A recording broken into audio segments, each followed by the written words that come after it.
Ayan, nasa labas kami. Kasi si Casper, gala time, popo time siya. Oh, may pusa dito.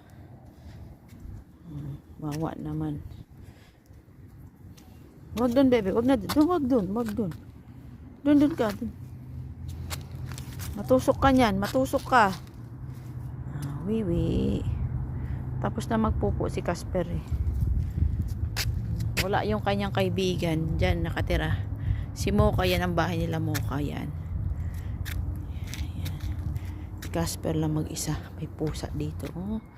Wawa naman tong pusa na to. Parang may lahi tong pusa na to. Wawa naman. Hindi ko kasi pwedeng pakainin. May ari yata nito eh. Mama? May mama bebe. Huwag mo awayin. Sama na naman ang tingin ni Casper. Pero hindi nangahabol yan si Casper pag mga pusa dito sa labas. Pag doon lang sa bakuran, doon sa looban, mayabang. Pero pag dito, alam niya hindi niya teritoryo dito sa labas eh. Kaya, good boy siya. Ayan. Hello, mama. Aray ko.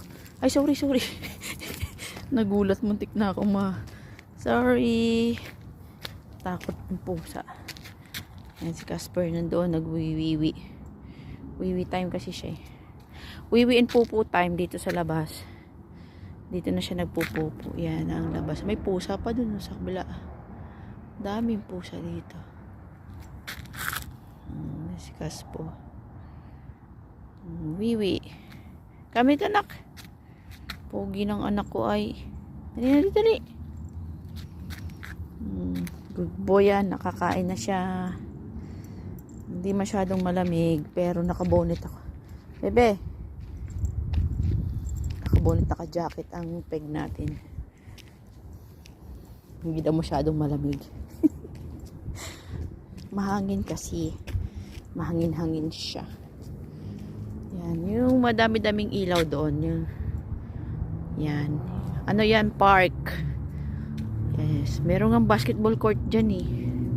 Yan. Park po yan siya. Kaso nga lang bawal si Casper. Hindi siya pwede dyan. Not allowed daw. Nag-park pa kayo. Anong klaseng park? Yan. Lakad-lakad lang kami. Umiikot lang yan si Casper. Yan. Alam niya yung ruta niya. Iikot siya dyan. Tapos siya pupunta siya dito. Ganyan lang yung lakad namin ni Casper dito. Alam niya kung saan lang kami.